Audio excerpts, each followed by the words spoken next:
Hey, this is Nicole Holland. You're listening to episode 27 of the Business Building Rockstars Show. You're listening to the Business Building Rockstars Show, where your host, Nicole Holland, gets the lowdown from today's most talented, inspiring, and successful entrepreneurs on what it really takes to reach rockstar status. Do you want to get your message out in a bigger way by being a guest on a web show or podcast just like this? If you do, text the letters I am ready to 33444 and I will send you free of charge a guide called How to Be a Great Guest. Don't make rookie mistakes that so many people do when they're starting out. Get known as a great guest that hosts search for free by texting I am ready to 33444. So to spell that out, it's the letters I am READY to 33444, and I will send you a complimentary copy of my guide, How to Be a Great Guest. On today's episode, Nick Loper, the chief side hustler from Side Hustle Nation, and I sit down and talk about the valuable lessons he's learned along the way. Want to know how to decide what's the best next step for you? Nick shares his insights and experiences about that, as well as why practicing while learning is much more effective than doing it the other way around. Nick is filled with resources and advice, and so I'm really excited to share this episode with you now. So let's get right to it. Hey there, entrepreneur. Thanks so much for tuning in. I am super excited to have today with me Nick Loper. Nick helps people earn money outside of their day job. He's an author, a podcaster, an online entrepreneur, and a lifelong student in the game of business. His latest role is as chief side hustler at sidehustlenation.com, which is a growing community and resource for aspiring and part-time entrepreneurs. Now let's talk about resources. If I ever want to know what's going on, Nick is one of the people I listen to and watch like a hawk. He makes it all seem so simple, but it is far from simple. And I'm tickled pink that Nick would make some time for us today and join us here on the Business Building Rockstars Show. Nick, are you ready to rock? Let's do it. Thanks for having me. Absolutely. So why don't you fill us in a little bit more about what it is that you do? I know you do a gazillion and one things, but for those people who have not been exposed to you yet, tell them what you do on a day-to-day basis and how you help people. Sure. So in my role as a chief side hustler, I get to play around with a bunch of different part-time business ideas and see which ones stick, see which ones work, and kind of report back on the results of those on sidehustlenation.com. And also, one of the most rewarding things that I do is get to interview other successful, been there, done that entrepreneurs and side hustlers and kind of pick their brains on what worked for them, try and deconstruct and see if we can, reverse engineer some of their tactics to build their businesses. Very cool. And what really impresses me, one of the many things that you do that really impresses me is when you do those interviews, you really pick it apart and you create these blog posts and then you try things on. And how do you decide what's next for you? Well, part of it is just very, it's selfish and selfless at the same time, because it's selfish because I'm genuinely curious. I want to find out, hey, how did you do that? Could I, repeat this, and have the same results or have similar results?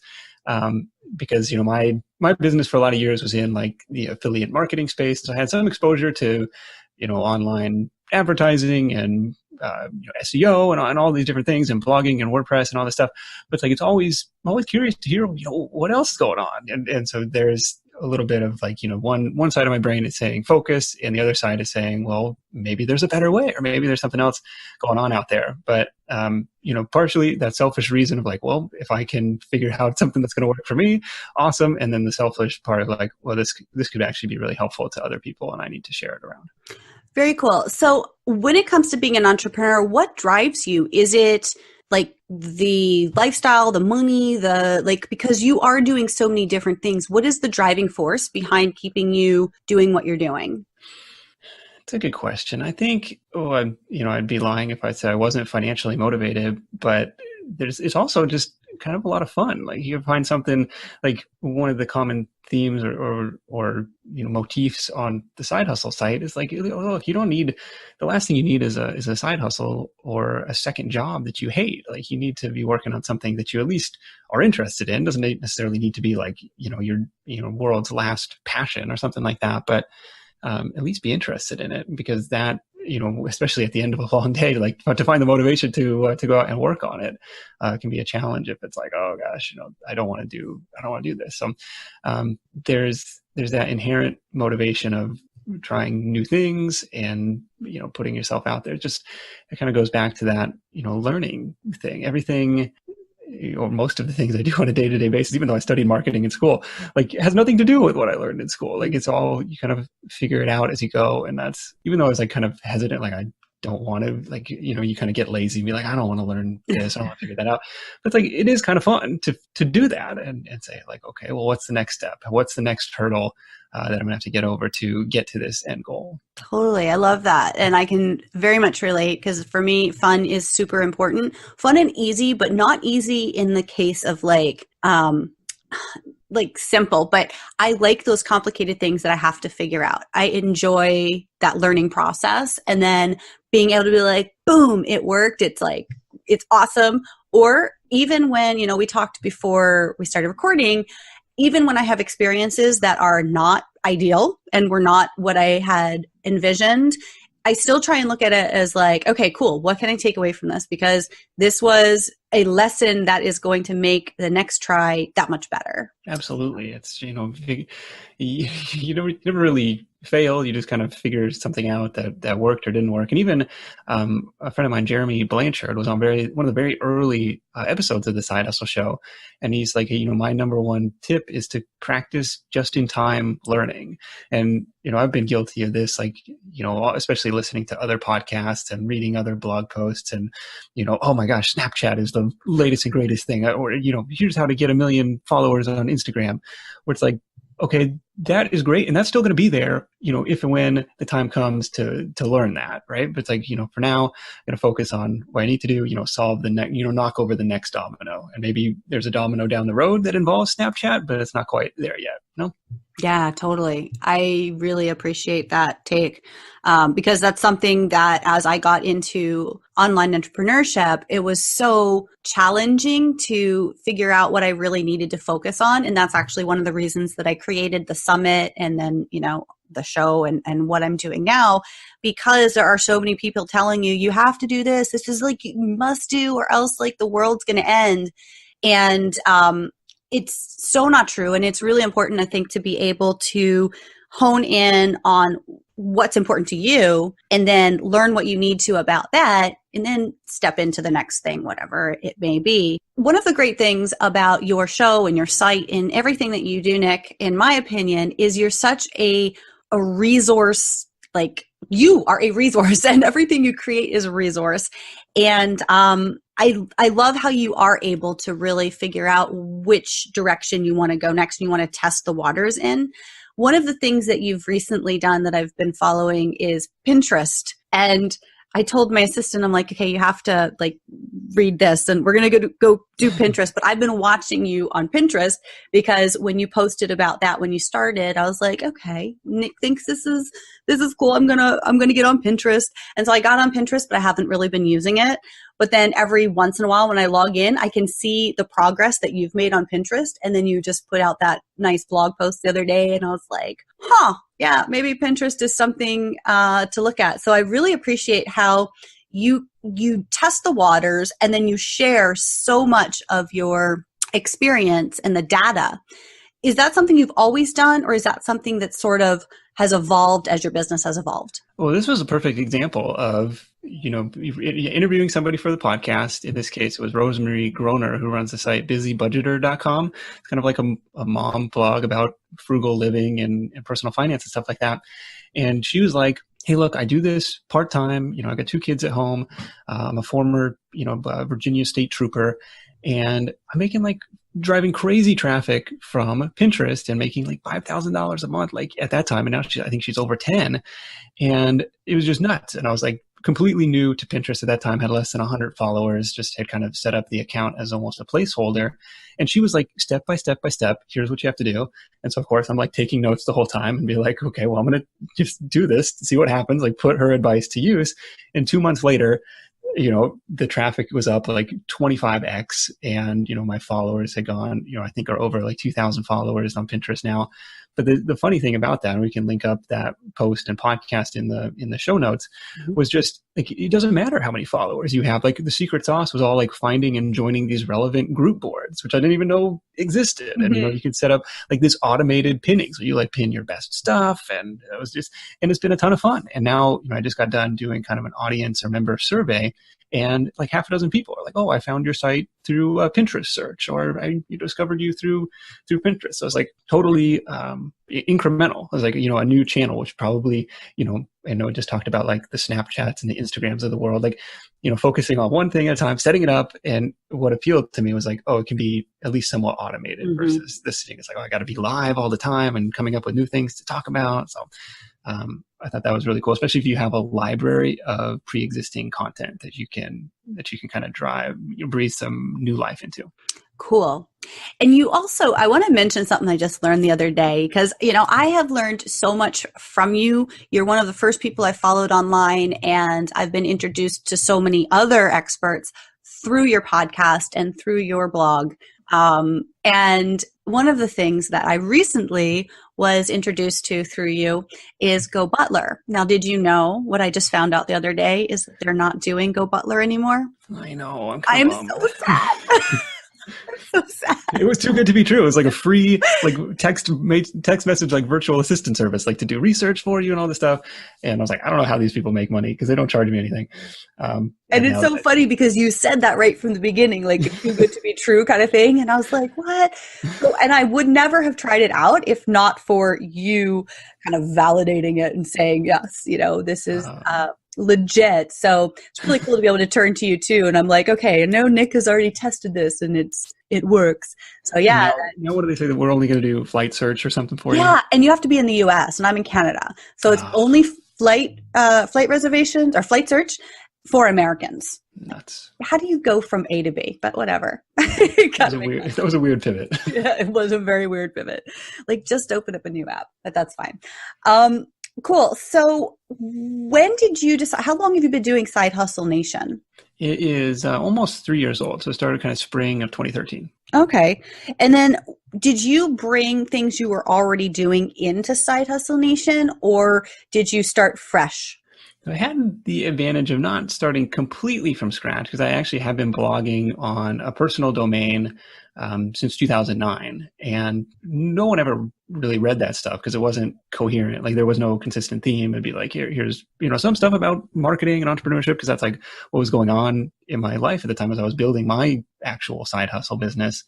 But there was also like, pictures of our vacation and pictures of our dog and some random, rants about current events and stuff. Like there's no consistent message or reason for people to subscribe or stick around.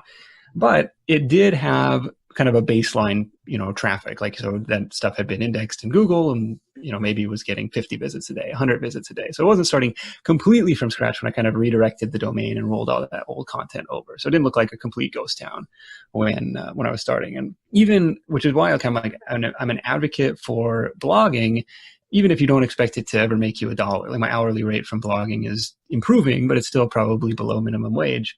It's just a fun, and it was for years, just kind of this fun creative outlet, and kind of got me used to WordPress. It got me used to the practice of writing, and, you improve over time. If I look back and read some of my earlier stuff, it's like, oh, I think my writing is genuinely improved after writing 1,000 posts. Mm-hmm. So I definitely like that, but the consistent theme, like, okay, I'm going to talk specifically about part-time business, and because I think that's what I'm most excited about, like helping people earn money outside of their day jobs, because that was my background in entrepreneurship. I'm not going to be the person who's out there like raising venture capital or something, but hey, it was 3 years of nights and weekends for me trying to build this business on the side. In my case, it was a footwear comparison shopping site. So a pretty random side business. Was that the footwear comparison shopping site? Was that your first foray into entrepreneurship, or did you have something before that? I mean, I was always a kid, like, trying to sell baseball cards or popsicles or whatever at the end of the sidewalk.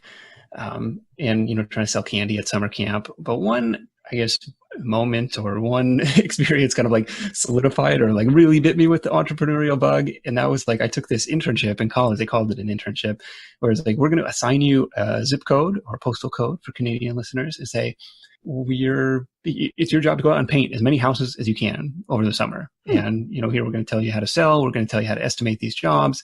We're going to, kind of give you the framework and set you up with an account at the paint store and all this stuff.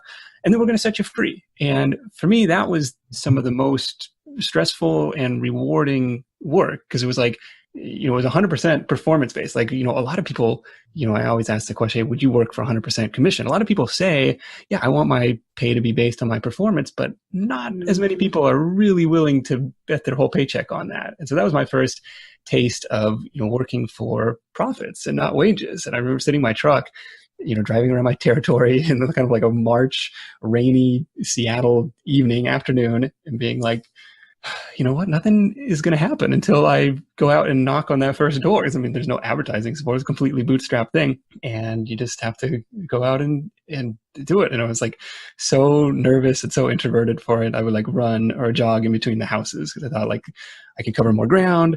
I could get some exercise, and like hopefully this looks more exciting than somebody like trudging up the driveway with a clipboard. That is so cool. I had no idea. And that's a really neat story. I love that you learned so much about entrepreneurship from that, eh? And you were able to turn that experience of fear and like not wanting to get out of the truck into something that was fun and, profitable eventually, I imagine. Yeah, we ended up doing, over the course of 2 summers, over $100,000 worth of business. And it was cool. It was, everything that can go wrong, does go wrong. What's a bunch of 19-year-olds with paint sprayers? Like, what could possibly go wrong?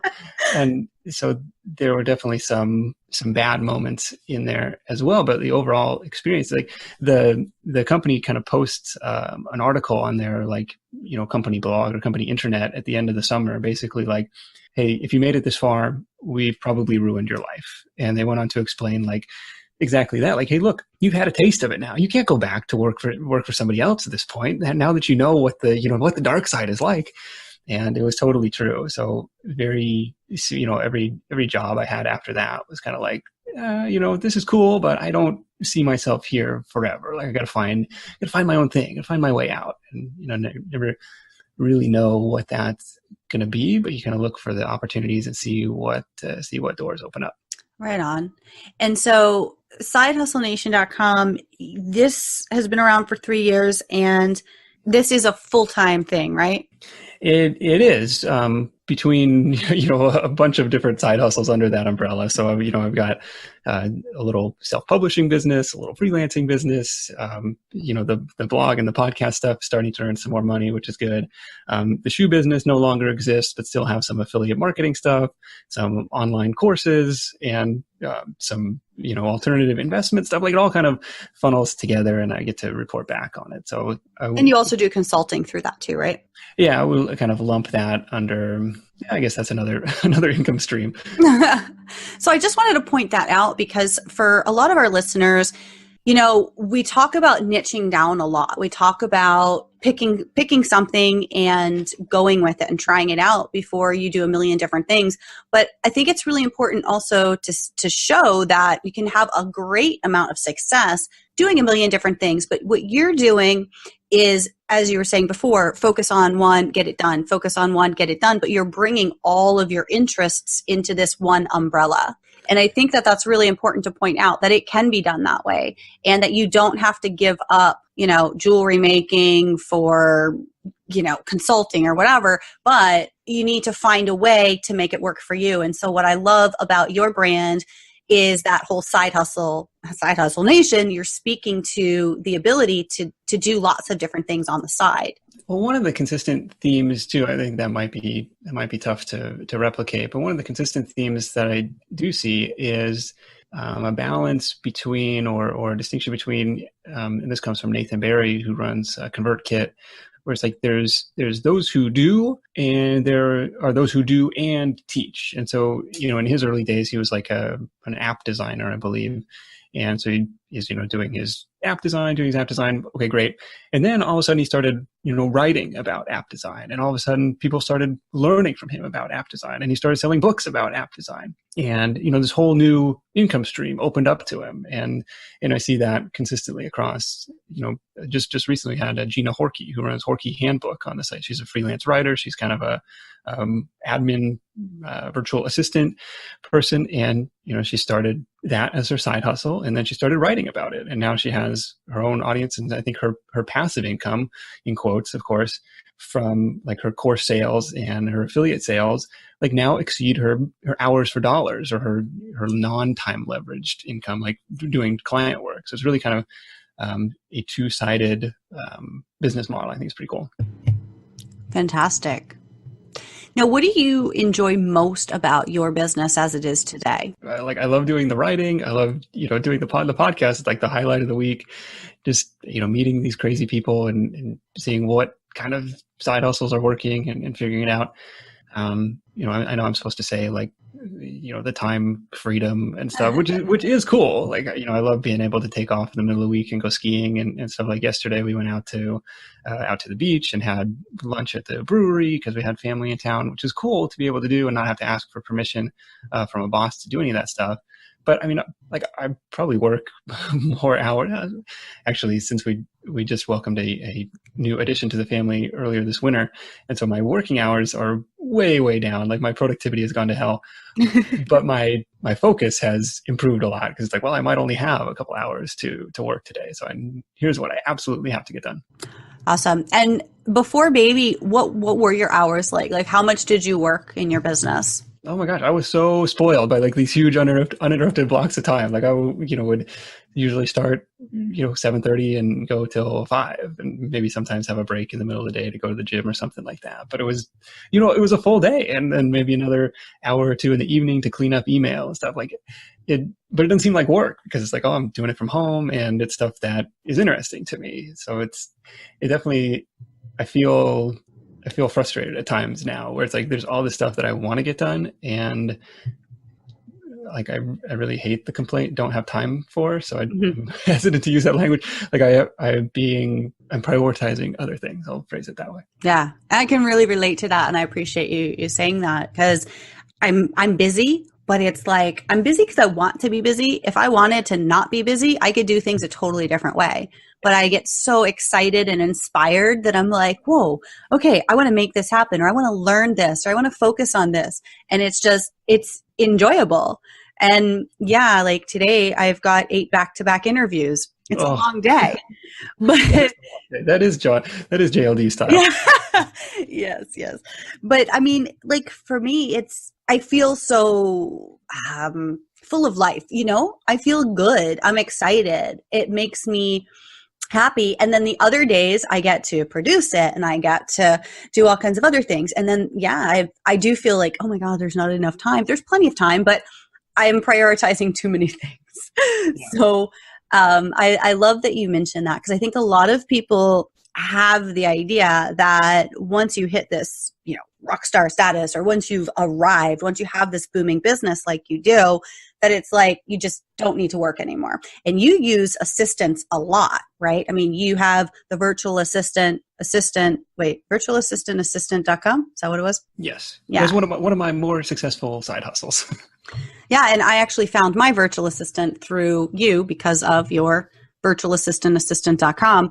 Awesome. And so you use assistants, you have a whole team of people that support you, and yet you still work. It's not like you just go, oh, I've arrived and now I don't have to do anything anymore. I know. I'm the person who has a hard time letting go, even though I know I need to and preach that a lot of the time. But it's like, it is a challenge. It's a balance to find like between, I'll call it like, saw sharpening time versus tree chopping time. Like I'm too busy chopping down the trees to take a step back and sharpen that saw. But no, I love, As long as you're having fun, though, that's what matters, right? yeah. And so you can go through like the, elimination, automation, delegation pyramid or framework and say like, do I really need to do this? And one of my, best productivity tricks or hacks or whatever is like just tracking the time, tracking your hours. And I've done this just like in Excel. And like every time I start a project, or start a task, like, okay, this is what I'm working on. And like, it kind of gamifies it. Like, I'm on the clock. I gotta do this. And then at the end of a couple of weeks, like you have a record of like, where your time went. You can kind of start to see if there are opportunities for elimination, automation, or delegation, and say, well, I did this, I spent some time on this, but do that really require like my exact input? Like, so I'm, having people help out with podcast show notes and now editing, and which is really hard to release because it's like, that's like my baby, that's like my art. And it's so subjective to know what to cut and what to keep. And so we're still kind of doing some back and forth on, some of those subjective measures. But yeah, it's a ton of fun to kind of expand that. And I guess I would say like, I'm also the person who's pretty cheap and like, I don't want to spend any money until I have revenue coming in. So there's a certain point where like the pain of inaction becomes too great. It's like, okay, I gotta bring on somebody to help out with this specific task. Cool. And you are, as I've mentioned a few times, you are a resource yourself, and you're big on resources and finding resources.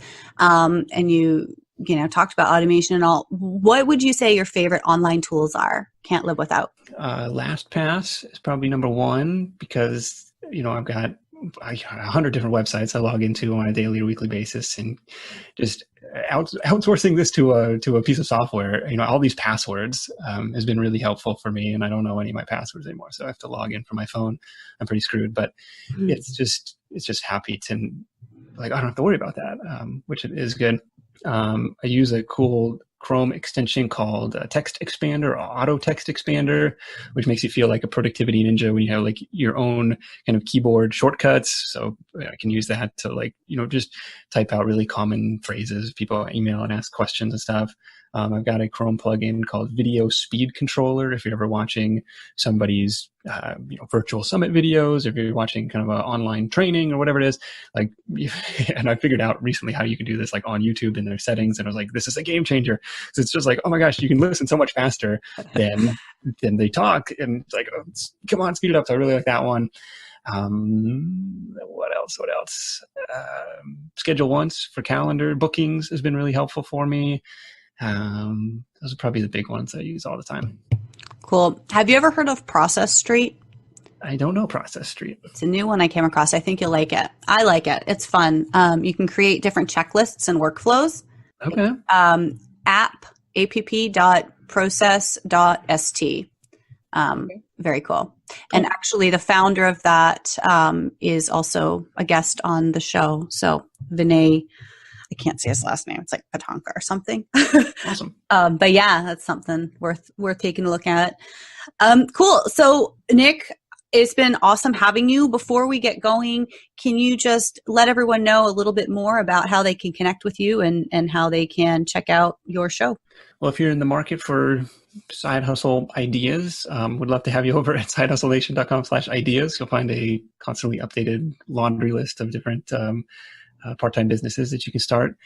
And of course, would love to have you tune into the Side Hustle Show. It's different part-time business ideas from been there, done that entrepreneurs each week.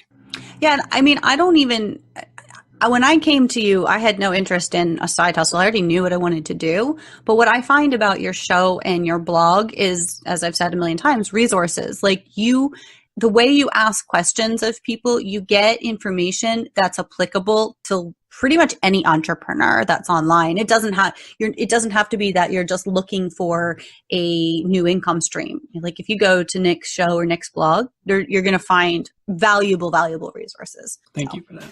Absolutely. Awesome. Well, thank you so much. And it's been a pleasure as always. Of course. Thanks for having me. Hey, I hope you enjoyed today's episode, and if you did, make sure to subscribe on iTunes so that you don't miss another episode. And if you're just joining us for the first time, welcome. Thanks so much for being here. And if you want to catch up on past episodes, it's super easy to do when you subscribe on iTunes. Also, we're on Stitcher, and of course, you can visit bbrshow.com for all of the episodes, show notes, and more. I would love to hear what you think about today's episode by leaving a review on iTunes, or also you can go to bbrshow.com, and on our show notes page, there is a comment section. Dear listeners, I do this show for you, so the more you let me know what you love, the more I can bring you that. Don't forget that the Business Building Rockstar Show releases every Monday, Wednesday, and Friday. So 3 times per week, you can listen in to what the journey towards rockstar status entrepreneurship is really like. Until next time, thanks so much for being here. I appreciate you, and I look forward to connecting again real soon. And there you have it. If you enjoyed this episode of the Business Building Rockstars Show, be sure to subscribe on iTunes so you don't miss a thing. And visit bbrshow.com for all the show notes and links to resources discussed on today's show. Plus, lots more.